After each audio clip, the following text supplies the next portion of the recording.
Hi there. I don't have my book with me today, so I can't show it to you as I usually do, but this is my commentary on chapter 12 of Lila.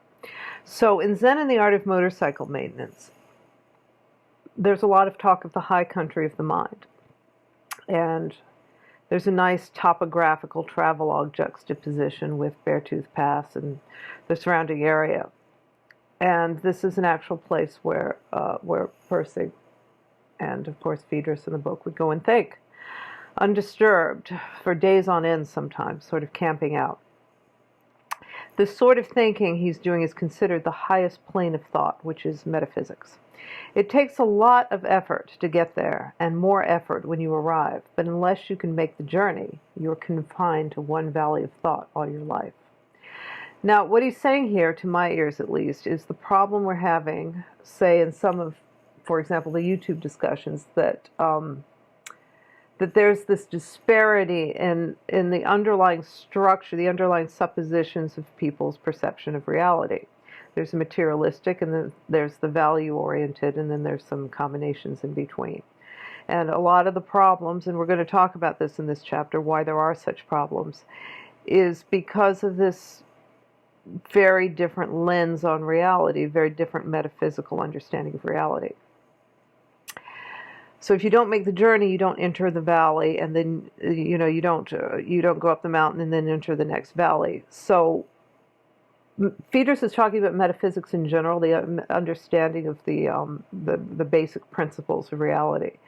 But I am taking this to mean that you need to leave the valley of subject-object metaphysics, of traditional scientific rationality that says that the world is made up of atoms or particles or what have you, and that everything can be traced back to inorganic substances, and enter a valley in which quality is the primary reality. In the last chapter, in chapter 11, we learned a very important aspect of the metaphysics of quality, which is all life is a migration of static patterns of quality towards dynamic quality. Static patterns of quality, of course, are static patterns of value. So static patterns are always trying to overcome the laws that govern them towards more freedom. They go along with these laws because they have to, and the static pattern is oriented, around these laws, but they want more freedom, so they're always trying to overcome these laws. And this is the first principle of Phaedrus's theory, that everything comes from this quality source. And this was the proposition of Zen and the Art of Motorcycle Maintenance. And he began to show us in chapter 11 how that works in terms of quality, for example, stimulating something like a subatomic force to jump on a carbon molecule, and eventually this drive towards quality works so well that the carbon molecule is able to latch upwards a notch into life. And this latch, of course, is, we discussed static latches, and the static latch is that pattern that preserves a beneficial dynamic advance. Like there's always this dynamic attempt to overcome these laws and to go towards dynamic quality. And sometimes there's something that's particularly high quality. And in order to preserve that, there needs to be a guarding system. There needs to be a static pattern around that. But a latch in particular is again something that preserves this particularly good dynamic advance. And remember that the latch in between the inorganic level and the biological level is DNA, which is a very dynamic molecule protected by a sturdy protein wall. The smallest biological entity is a virus. And a virus can be just pretty much a DNA molecule.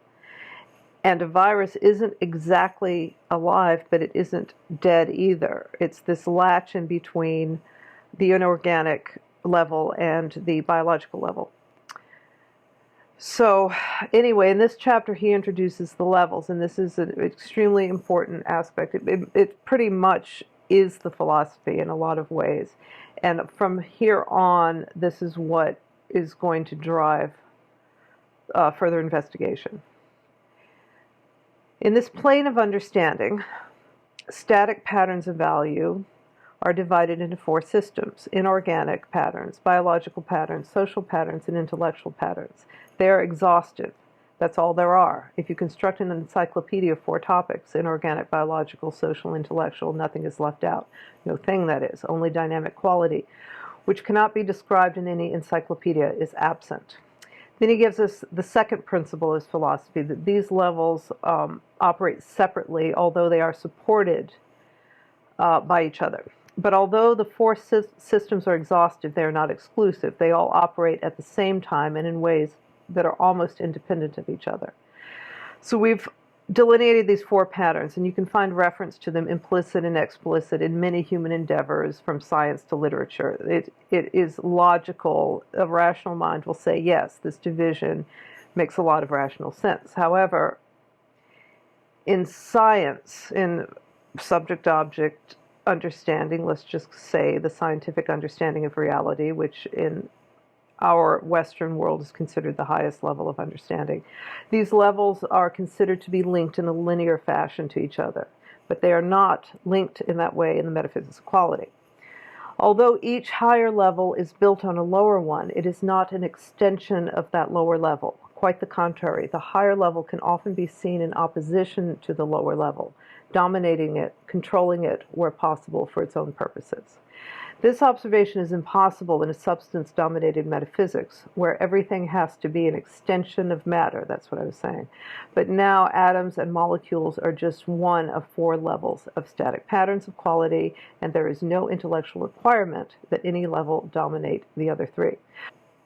In that statement, that there is a clean linear progression from some particle to the quantum theory itself, is something we don't question in our subject-object materialist understanding. We believe that this theory of quantum theory, which is so well tested and everything else, which is so predictive, absolutely describes the bottom of reality, and we don't question this. This is the basis of our understanding in, normal everyday life in the Western world, or I guess the whole world now. But this isn't the basis of understanding the metaphysics of quality. Atoms are created by quality, let's say, and so are intellectual thoughts, and they are linked through static latches, but operate independently of each other. In between these atoms and quantum theory are two other levels. There's the biological level and the social level. So in the metaphysics of quality, you have the levels operating in parallel with each other, often enmeshed, but they are their own realm.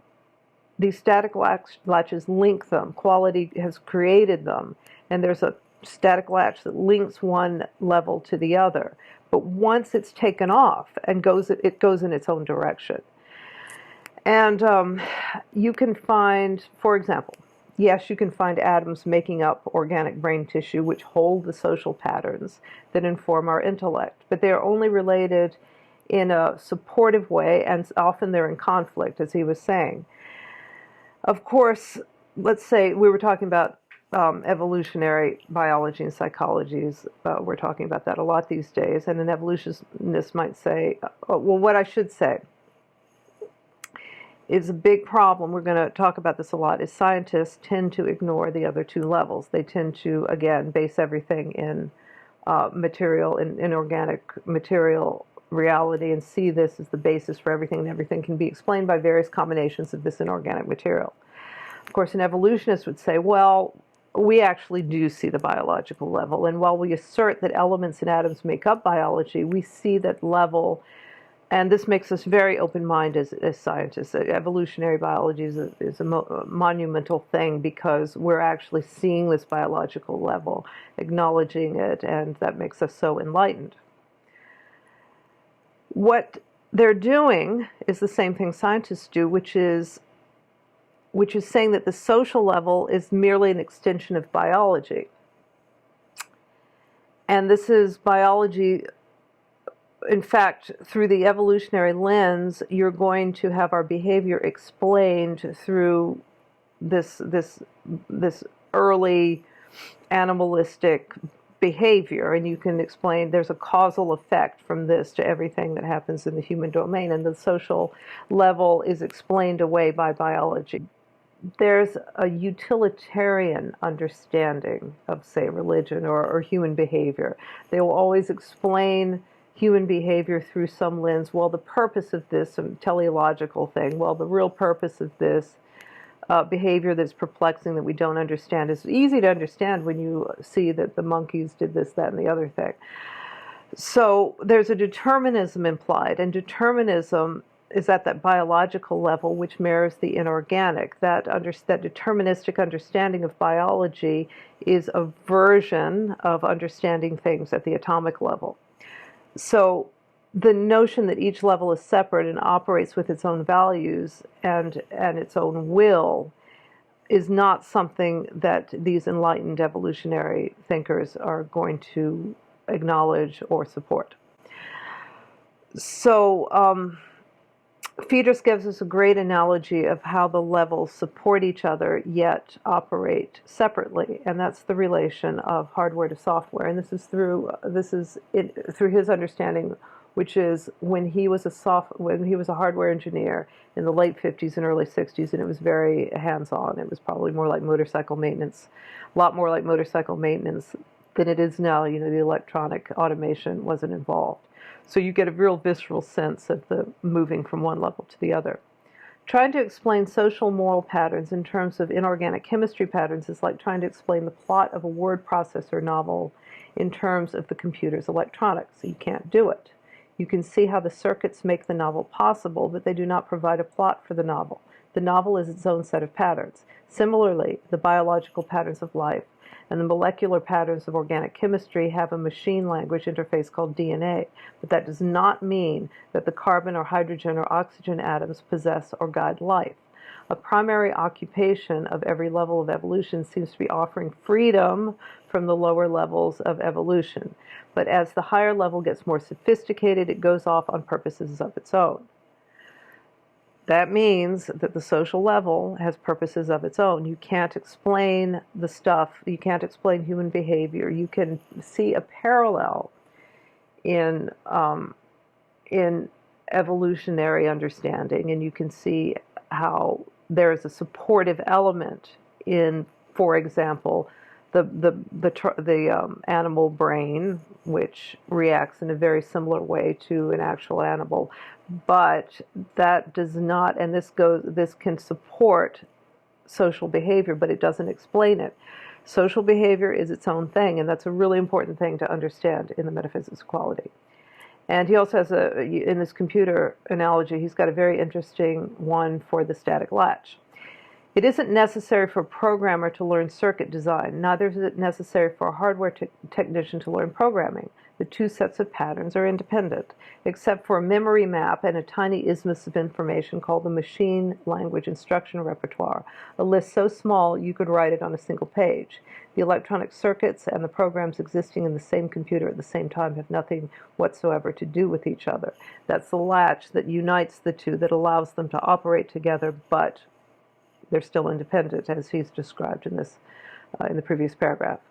So the machine language instruction repertoire is his analogy for the static latch, and in this case, all the work of the technician is distilled into this one page of instruction, which links the two levels.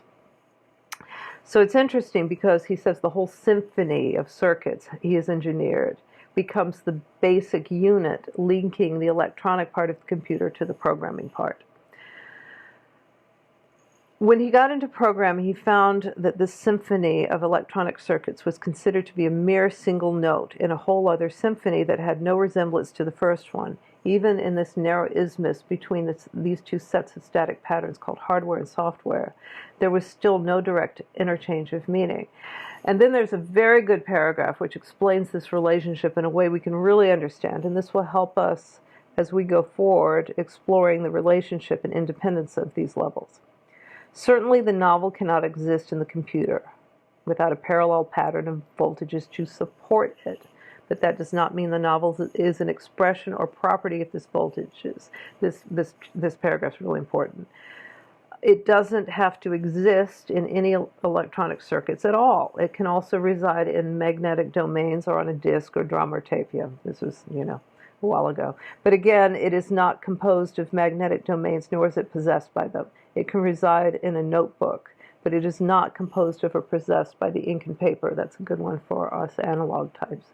It can reside in the brain of a programmer, but even here it is neither composed of this brain nor possessed by it. So let's go back to the evolutionary biology understanding. The brain, the structure of the brain can support the expression, the artistic expression, through the ability to generate emotion. Say, there are certain functions of the brain that are supported by its biology, but there is no function of the brain that is going to create a novel.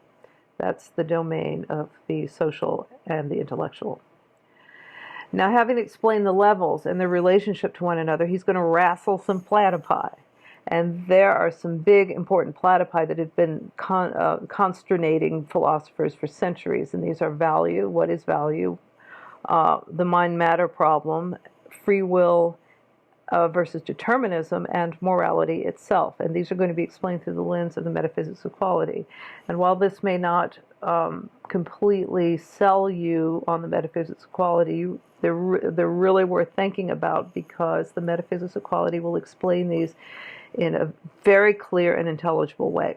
Value is what's better, or what something is moving toward. You could even call it love, if you will, if you want to get all, if you want to use that social understanding.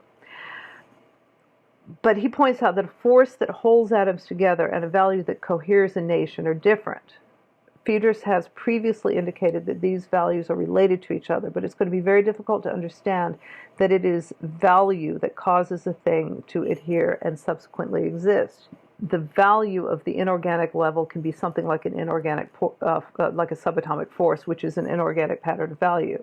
On the biological level, a biological pattern of value might be the sexual attraction between two intellectually unlike souls, like Phaedrus and Lila. So they can get together sexually, but the next day they have a discussion and they cannot understand each other at all. That's a perfect example. Then he says something really important. These patterns have nothing in common except the historic evolutionary process that created all of them. But that process is a process of value evolution. Therefore, the name static pattern of values applies to all. That is the first principle of metaphysics equality. So what really counts in the metaphysics equality is not so much how things turn out. And this is what people have a really hard time extracting from, is taking the things that turn out well and then applying them, top down to other stuff. You can do that, but that isn't really the point with the metaphysics equality. It's how they're created, and they're created from value. So when you're looking to, say, try to fix some problem and you decide intellectually how to do it, and you've decided ahead of time this is the intellectual solution, you really run the risk of failure, because you fail to take into account the level. Maybe this problem isn't an intellectual problem, but maybe it isn't. Maybe it's a societal problem. So you really run the risk of failing if you do not see the societal problem on its own terms. And so let's go back to value. It's a vague term in metaphysics, in subject-object metaphysics, but in metaphysics equality, using the levels, again, it becomes apparent. Each level has its own values. So this move towards what's better, towards dynamic quality, happens at all levels. The whole static dynamic relationship occurs at all levels. It just looks different depending on what level you're in. So the world is composed of value or patterns of value, and they all have a source in quality. Ergo, quality creates reality, and the world is primarily value. These patterns have nothing in common except the historic evolutionary process that created all of them. But that process is the process of value reiteration. Therefore, the name static pattern of value applies to all. And this, of course, is a reiteration of the first principle of the metaphysics equality, and this is what the conclusion of Zen and the Art of Motorcycle maintenance was. This is another way of saying that quality creates the world. Lila, of course, is an investigation into the second principle, which is that these levels operate independently, although parallel of each other, support each other, or in conflict with each other. So the understanding of the levels is the understanding that you will gain from reading Lila. Okay, so the second problem he tackles through this metaphysical lens is the mind-matter problem. A conventional subject-object metaphysics uses the same four static patterns as the Metaphysics Equality, dividing them into two groups of two: inorganic biological patterns called matter, and social intellectual patterns called mind. But this division is the source of the problem. When a subject-object metaphysics regards matter and mind as eternally separate and internally unalike, it creates a platypus bigger than the solar system. So in materialist metaphysics, everything is either a subject or an object. There's mind, which is subjective, and matter, which is objective.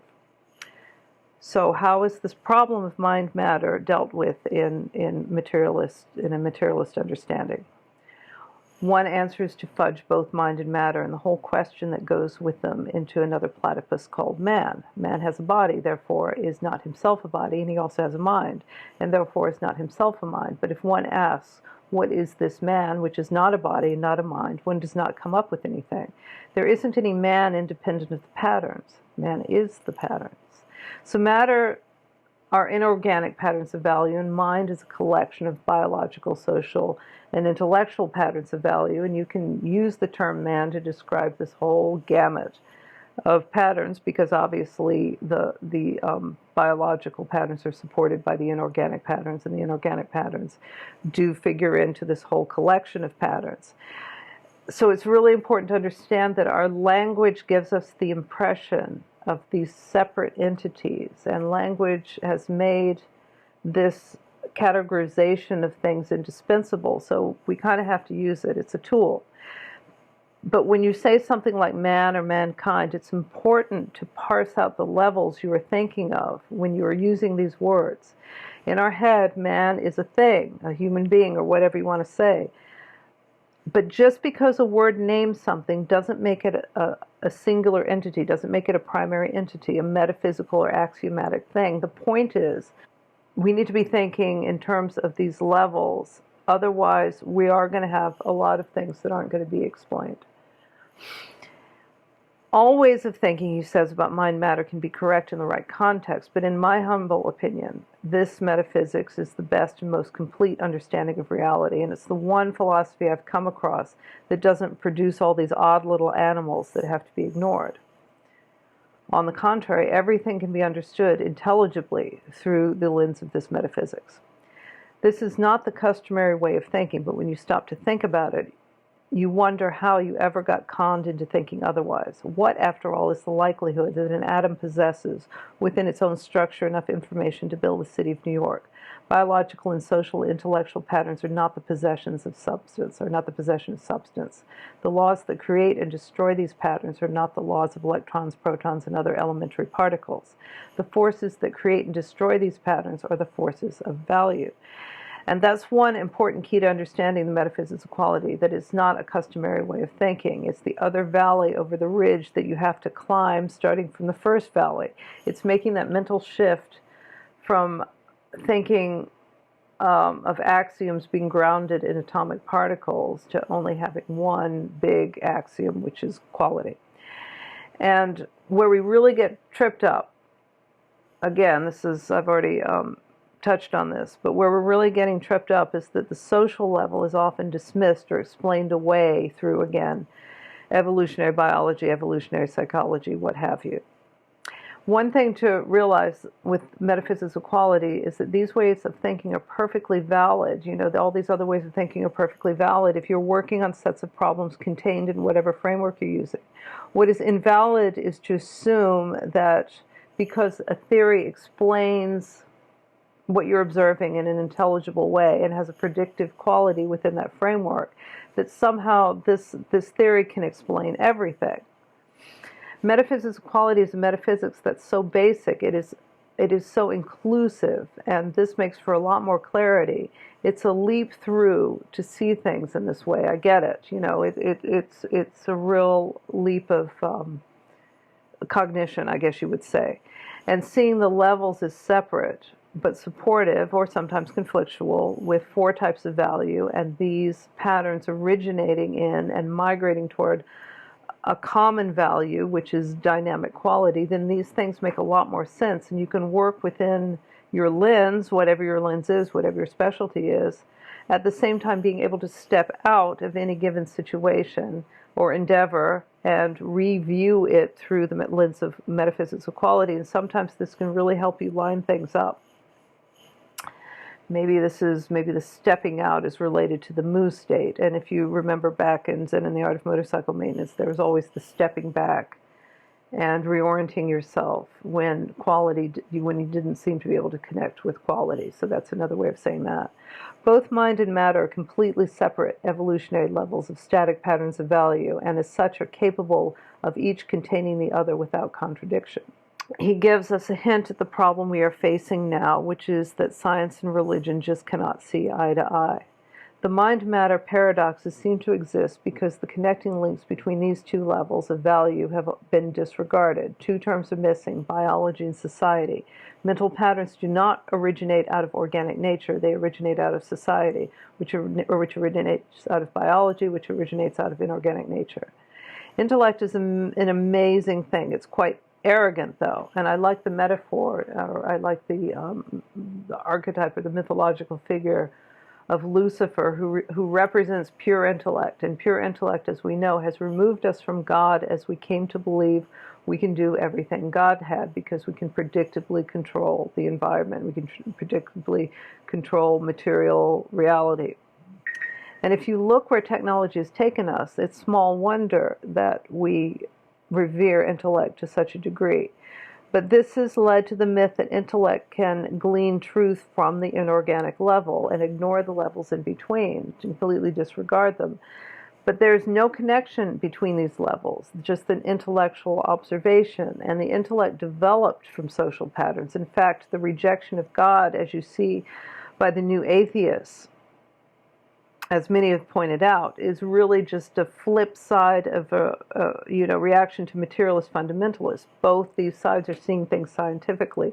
They're seeing their intellectual understanding of reality is that material reality is what's real. So the fundamentalists interpret the Bible through this scientific lens of material reality. Jonathan Pajot talks about this all the time, as if there's a direct link between substance and intellect.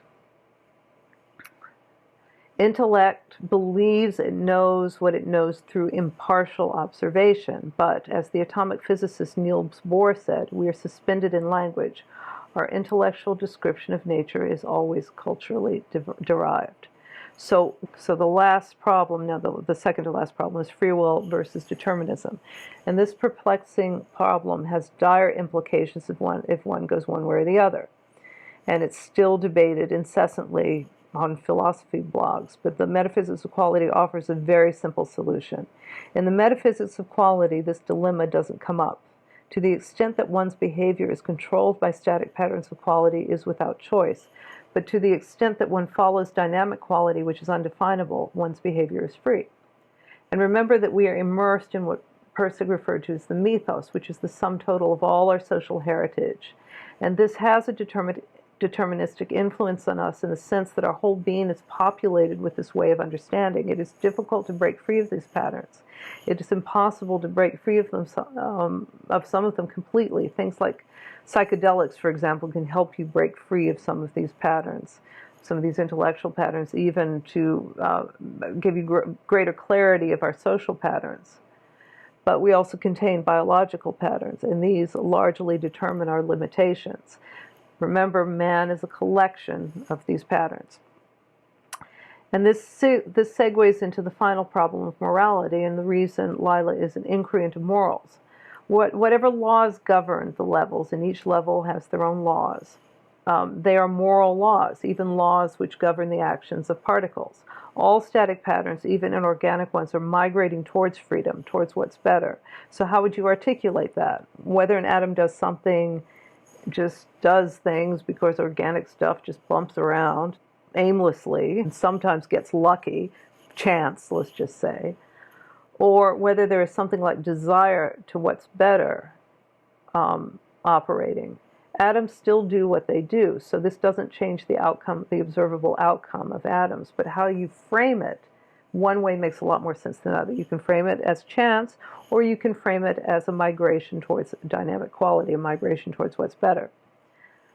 Science thinks there's some reason for human behavior, and you see this in neuroscience, which observe the inorganic neurotransmitters, say, how they're generated and how they go back into the system, and the animal nature parts of our brain, again, to name causes for our social behavior. Science wants to find this cause for our behavior. And this is how the social level is ignored and circumvented, and this is why we have such terrible debates about ethics and religion. The Metaphysics Equality says that if moral judgments are essentially assertions of value, and if value is the fundamental ground stuff of the world, then moral judgments are the fundamental ground stuff of the world. The difference between these 2 points of view is philosophic, not scientific. That's what I was saying. So in the intellect, you think you're framing things in the subjective scientific way, but it really is a philosophy that has been developed via the social level. The question of whether an electron does a certain thing because it has to or because it wants to is completely irrelevant to the data of what an electron does. And this may be a hard pill to swallow because it implies something like panpsychism, for example. But the fact of the matter is, static patterns are always compelled towards betterness, towards quality. Now, they may get it wrong. They may develop, a pattern that just can't, that is too dynamic or too static, and that will fizzle out. So that's an important thing to understand. Just because quality, just because we determine that you know what quality is in certain contexts, doesn't mean you're always going to know what it is. It doesn't mean that everything is all, they're going to go towards what they perceive to be quality, but sometimes it's going to be misguided. Sometimes it's going to be too dynamic. Sometimes it's going to try to preserve itself too much. So there are pathologies that are going to happen. We know that. But in general, quality is what makes things move, what makes things work, which is why everything all the time is going somewhere, where there is movement all the time on every level, from the tiniest particle up until the cosmos. So what Phaedrus is saying is not just life, but everything is an ethical activity. It is nothing else. When organic patterns of reality create life, the metaphysics of quality postulates that they've done so because it's better. And this definition of betterness, this beginning response to dynamic quality, is an elementary unit of ethics upon which all right and wrong can be based. It was for him a great dynamic breakthrough, but if he wanted to hang on to it, he'd better do some static latching as quickly and thoroughly as possible, meaning keep a cool head and not go down that road of manic obsession with its catastrophic outcome. So I hope that made sense, and I will see you next time.